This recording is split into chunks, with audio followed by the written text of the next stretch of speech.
Yeah. All right, so a few years back, anybody been to Europe? Who's been to Europe here? Kind of different over there, right? Yeah, I bet you have. You're in the story. Imagine that. So it's a little different over there. So we had an opportunity to go to Europe, and it was London and Paris, and it was a 10-day trip. So we get all of our stuff together, ready to go down to the airport, sit in the plane, and you know, it's not your average flight, right? So you're going probably, what, 18 hours, 12 hours, whatever it is. It's a long time. It's not a 3-hour flight to Minnesota, I can tell you that much. And so we're sitting there, a little nervous, never been across seas. That's a big body of water over there. So we got to fly into Dulles first in Washington, D.C. So we're sitting in the plane, getting ready to go, like, come on, let's go. Because if you miss a connection flight in the U.S., you can probably catch the next one. Fairly simple, right? Maybe half hour, 2 hours. You miss a flight to Europe, and you're waiting a whole day. So we get there, and this plane is just sitting there, and we're like, come on, let's get going. We got like to go overseas. We got to catch this one. And we're sitting there, and then all of a sudden, the pilot comes on and says, we're having a little bit of maintenance trouble. We'll be back here shortly, and we just want to make sure we're safe before we're flying. We're like, okay, yeah, let's be safe. I want to be safe. Let's not take off. But we got a flight to catch, so can we get maintenance out here right now? Let's do that. Come to find out, it was a blinker light or some little dinky light. Caused us a 45-minute delay. Missed our flight to Dulles when we got to Dulles. Missed our flight to London. So they're like, oh, okay, we'll just set you up in a hotel. We're like, when's the next flight? We'll just wait here. Well, I didn't know that they don't go like in the U.S., so they're like, well, it's not till tomorrow because there's one flight out a day to Europe. We're like, wow, are you serious? So we're on a 10-day trip. We're now down to 9, and that's if we don't have any other delays. So we stay in this hotel. The next day, we get up early. We take this red eye. We caught one. Actually, there was 2 that day, so we caught one a little 6 hours ahead. Got on that one, got over there, and went to Europe. Got into London, did that there. Went to Paris, France. In Paris, France, and in London, they have the tube, and they have this mass transit system. Well, we get to Paris, and we get these little tickets, and they're like $1, maybe $1.50 or whatever, right? Well, you put it in, and it lets you through. Well, we see people jumping over all the time, just jumping over, like, okay, whatever, we'll save $1. We're, in Europe, this is costing a fortune. We're just going to save $1. So we squeeze through. We got one ticket, and we squeezing through, and we saved our $1, right? We get to the other side, we're going up there, we're about to meet our tour, and all of a sudden, everybody stopped at the top of the stairs. We're like, what do they stop for? There's a patrol officer at the top of the stair checking everybody's tickets. We're like, are you kidding me? So we try to go back. We're like, what do we do? Can we go ring through? You can't ring through. You can't double check through. And we got a $50 ticket in Paris, France for skipping when everybody else was too. It was horrible. So lesson learned. Spend your $1. Go through the ticket the way you're supposed to. Don't cheat the system and lose out on $50. It wasn't fun. So anyways, next story we have is going to be, oh yeah, thank you. 2.2, yes! See, this is what my job was. He was like, you know what, make them feel encouraged. Lift them up. So now, the bar is down here, okay? So whoever's next, you got it made. So let's go ahead and do that. We have our next contestant. And is everybody checked in? Yeah. All right. We are going Believing? Oh, believing. I don't know. I'm just going to bring up Anthony Ford. Come on up. I'll let you two. Okay, I'll start the time because I have to actually say what the topic is, okay? Don't do it. Don't do it. No. Wait. Believing in yourself is what I said it was called, okay? Okay, thank you. Can it read today? Belize, I know. Okay, how many of y'all have been to Belize? Yeah. Cool. How many of y'all have been to Kekauke? Yeah. Kekauke, y'all know about Kekauke? I love it. Did you love it? Yeah, so Kekauke is it's an island off the coast of Belize City. I actually just got back to town on Tuesday or Wednesday, I can't remember. But yeah, Tuesday. So I'm a business owner, I'm an entrepreneur to the heart, 12 years going. So Me and a couple other business owners, like 12 to 14 of us, every year we go somewhere and take a trip together, and it's international.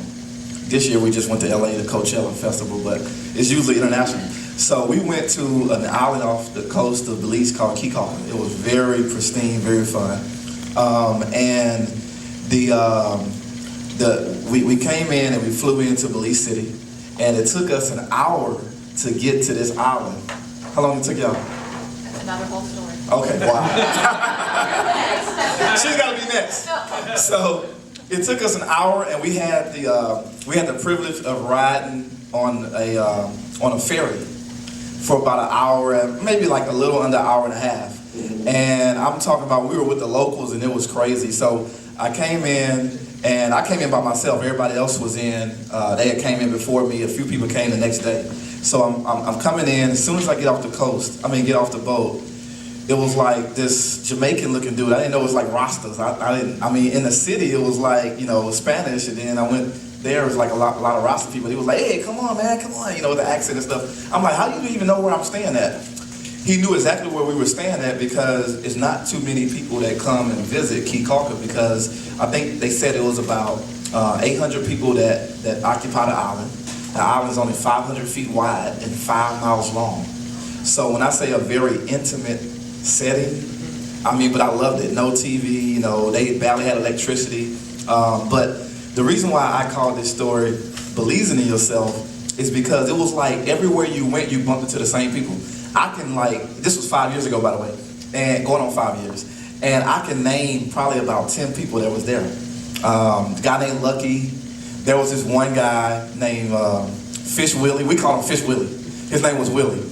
And it was this one guy named Mandingo. I don't think that was his real name. But I was with a whole bunch of girls. It was like me, 2 other guys, and like 8 other girls or something like that.